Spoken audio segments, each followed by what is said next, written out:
सर्वांना हरिओम. आज आपण मनाच्या श्लोकातील श्लोक क्रमांक 157चा अभ्यास करणार. हा श्लोक क्रमांक 157 असा आहे.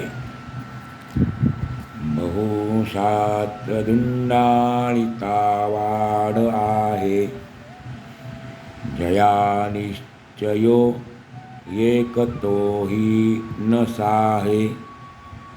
मती भांडली शास्त्रबोधे विरोधे, गती कुंटते ज्ञानबोधे प्रबोधे. आपण श्लोक पुन्हा ऐकूया. बहुशास्त्रदुंडाळिता वाड आहे, जया निश्चयो एकतो हि न साहे. मती भांडती शास्त्रबोधे विरोधे, गती कुंटते ज्ञानबोधे प्रबोधे. या श्लोकातील काही शब्दांचे अर्थ पाहूया. पहिल्या चरणात शब्द आलेला आहे बहु. पहिला शब्द आहे. बहुचा अर्थ आहे पुष्कळ, अनेक. दोन अर्थ आहेत. बहु म्हणजे पुष्कळ, अनेक. धुंडाळिता. धुंडाळिता म्हणजे शोधली असता, शोध घेतला असता. वाड. वाड म्हणजे खूप. वाडचा अर्थ आहे खूप. दुसऱ्या चरणात पहिला शब्द आहे जया. जया म्हणजे ज्यांच्यामध्ये. इथे जयाचा अर्थ आहे ज्यांच्यामध्ये. निश्चयो. पुढचा शब्द आहे निश्चयो म्हणजे एकवाक्यता. एकवाक्यता. दुसरा अर्थ आहे निर्णय. निर्णय. तिसऱ्या चरणात शब्द आलेला आहे मती. संस्कृत शब्द आहे. मतीचा अर्थ आहे बुद्धी. चौथ्या चरणात शब्द आलेला आहे कुंटते म्हणजे कुंठित होते. कुंठित होते. शेवटी शब्द आहे प्रबोध. प्रबोध म्हणजे सूक्ष्म बुद्धी. सूक्ष्म बुद्धी. आणि त्या शब्दावरनं अर्थ आहे सत्याचा बोध. शोध नाही, सत्याचा बोध. समर्थ सांगतात निर्गुण निराकार आत्मतत्वाला म्हणजे ब्रह्मस्वरूपाला जाणून घ्यायचे असेल तर शब्दशास्त्र अनंत आहे. नानाविध शास्त्रे आहेत, त्यावर हजारो ग्रंथ आहेत. ज्ञानशास्त्रांचा पसारा फार मोठा आहे. ज्ञानाच्या अनेक शाखा आहेत. पण या सर्वांमध्ये एक निश्चयात्मक बोध, एकवाक्यता आपल्याला दिसून येत नाही. त्यामुळे त्यांचा अभ्यास करणारे निरनिराळ्या मतांचे लोक आपापसात सतत भांडतच असतात.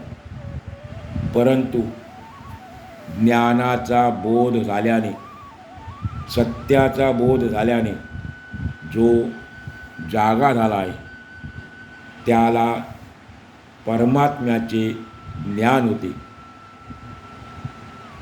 आपण श्लोकाचा पुन्हा एकदा अर्थ पाहूया.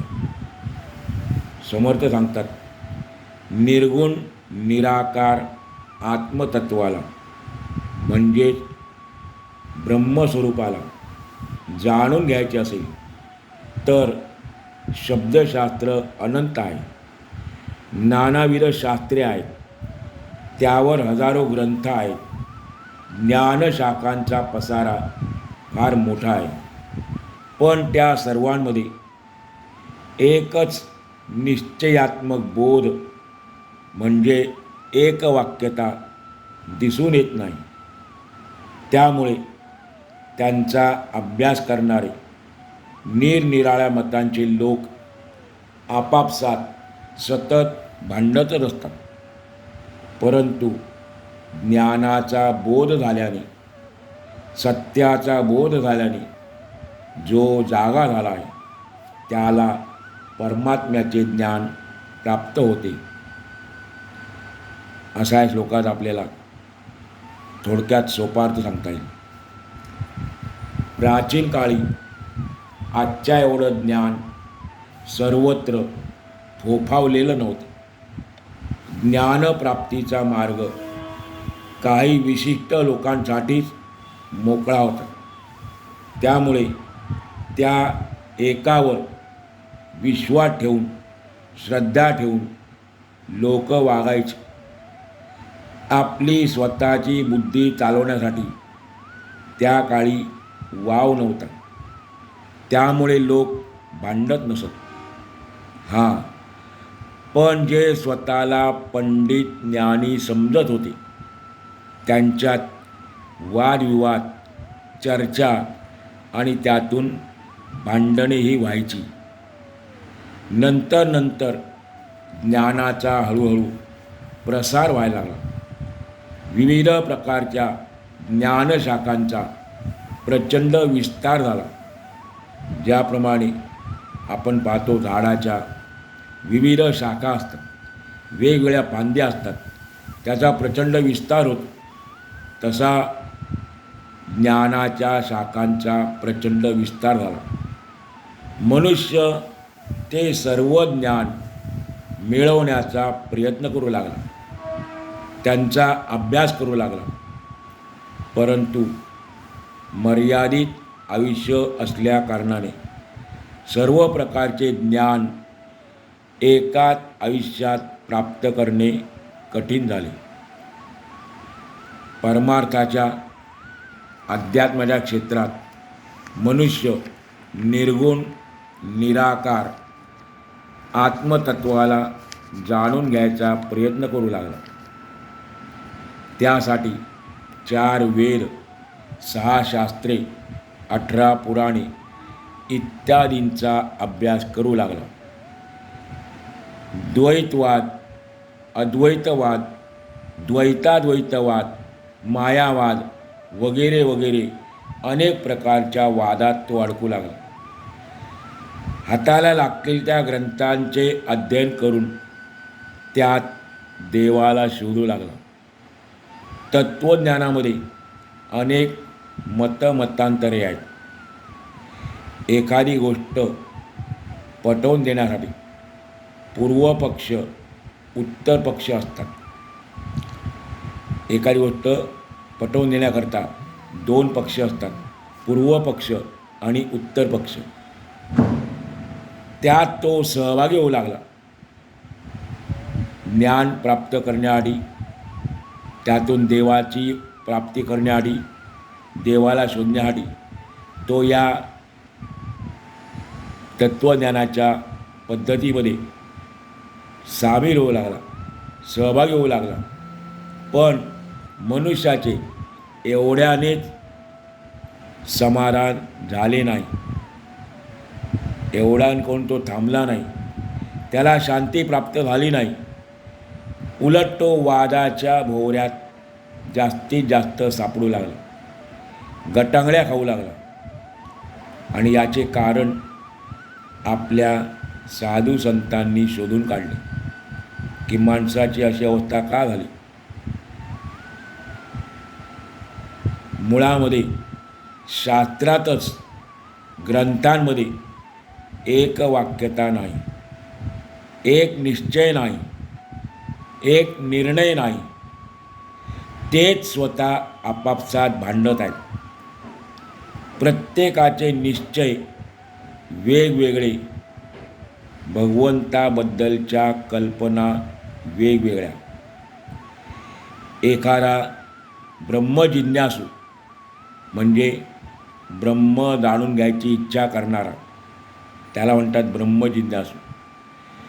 जर एखादा ब्रह्मजिज्ञासू मनुष्य आत्मदर्शनासाठी, स्वस्वरूपाची ओळख करून घेण्यासाठी वेदांताचे ग्रंथ धुंडाळू लागला, ज्ञानाच्या या विविध शाखांचा अभ्यास करू लागला, तर असंही दिसून येते की प्रत्येक ग्रंथकर्ता, जोही आपण ग्रंथ घेऊ, त्या ग्रंथाचा निर्माण करणारा जो ग्रंथकर्ता आहे तो आपले स्वतःचे मत प्रतिपादित करत असतो. प्रत्येक ग्रंथकार आपापल्या ग्रंथातून आपापले मत प्रतिपादित करीत असतो. अनेक दृष्टांताच्या प्रमाणांच्या मदतीने, उदाहरणांच्या द्वारे आपले विचार दुसऱ्यावर लादण्यासाठी म्हणूया आपण, तो काय करतो? स्वतःच्या बुद्धीच्या जोरावर इतरांच्या मतांचे खंडन करीत असतो. म्हणजे दुसऱ्याचं जे मत आहे ते खोडून काढत असतो आणि माझे मत कसे बरोबर आहे ह्याचे तो मांडणी करत असतो. मग समोरचा जो आहे आपले मत आग्रहपूर्वक काढून, समोरचा जो आहे तो आपले मत आग्रहपूर्वक मांडून त्याच्या मताचे खंडन करीत असतो. अशा रीतीने मतांचं खंडन मंडन चाललेलं असतं. म्हणजे एक विद्वान माणूस आपलं तत्त्व, त्याबद्दल आपल्याला असलेलं मत मांडतो आणि समोरच्याचं जरी बरोबर असलं तरी पण ते खोटं कसं आहे, चुकीचं कसं आहे हे तो खोडून काढतो. मग अशा समोरचा गप्प कसा बसेल? त्याचंही खरं असतं म्हणून तो देखील आपलं मत मांडतो आणि त्याचं मत पहिल्याचं खोडून काढतो. अशा रीतीने मतांचं खंडन मंडन होत असतं. पण त्यावेळेला अशा प्रकारे झालेलं खंडन मंडन वाचत असताना मती कुंठित होते, वाचणाऱ्याची बुद्धी भ्रमिष्ट होते आणि मूळ विषय बाजूला राहून आपण आपल्या ध्येयापासून नुसते विचलित होत नाही तर आपण खूप लांब जातो. परतत्वाबद्दल, ब्रह्माबद्दल जाणून घेण्याची वृत्ती हळूहळू कमी होऊ लागते, नष्ट होऊ लागते. आणि याचे कारण त्या ग्रंथांमधून प्रतिपादित केलेलं जे मत आहे त्यामध्ये एकवाक्यता नाही, सुसूत्रता नाही, प्रत्येकाचे निर्णय वेगवेगळे, म्हणून कोणत्याही एकाच गोष्टीचे प्रबोधन नाही. एकवाक्यता नसल्याकारणाने, निर्णय वेगवेगळे असल्याकारणाने कोणत्याही गोष्टीचे प्रबोधन होत नाही, सत्याचे ज्ञान होत नाही. आपण आता पाहिलं प्रबोधचा अर्थ काय? सत्याचे ज्ञान. एक मठ होता, मठ. एक दिवस त्या मठामध्ये एक विद्वान पाहुणा राहण्यासाठी आला. दरवाजाजवळ असलेल्या कुंपणावर त्याने एक तांबडा प्राणी पाहिला, लाल रंगाचा प्राणी पाहिला. नंतर काही दिवसांनी त्या मठामध्ये दुसरा एक पाहुणा आला. त्याने त्याच कुंपणावर हिरवा प्राणी पाहिला. दुसऱ्याने त्याच कुंपणावरती हिरव्या रंगाचा प्राणी पाहिला. कालांतराने आणखी काही दिवसांनी अजून एक पाहुणा त्या ठिकाणी राहण्यास आला आणि त्याने कुंपणावर पाहिले तर तेथे एक निळसर रंगाचा प्राणी होता. हे तिघे विद्वान एकदा मठामध्ये सहज बोलायला बसले होते, गप्पा मारायला बसले होते.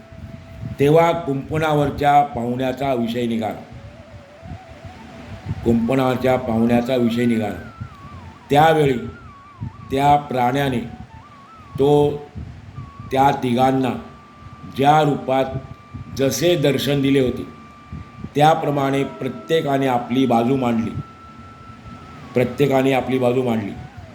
पण या विषयावरून त्यांच्यातच जुंपली,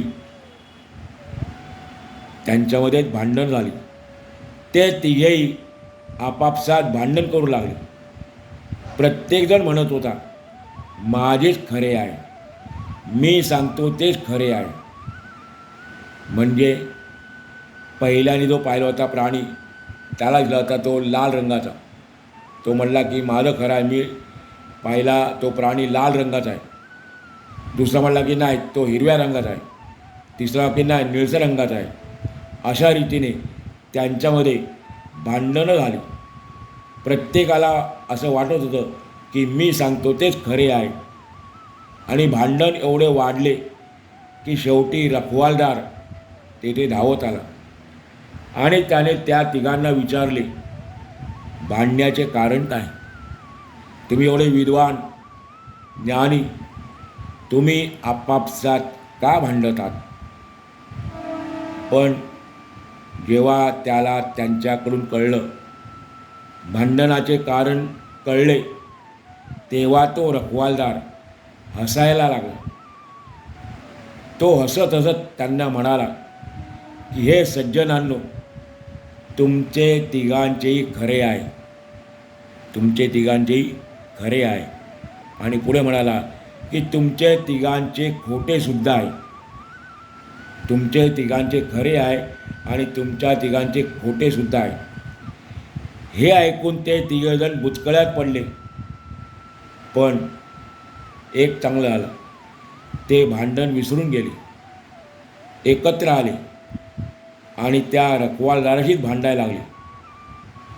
तेव्हा समंजस रखवालदाराने अतिशय शांतपणे सांगितले, बाबा हो, तुम्ही तिघांनी जो प्राणी कुंपणावर पाहिला तो सरडा होता. आणि तो सरडा जो आहे तो सतत आपले रंग बदलत असतो.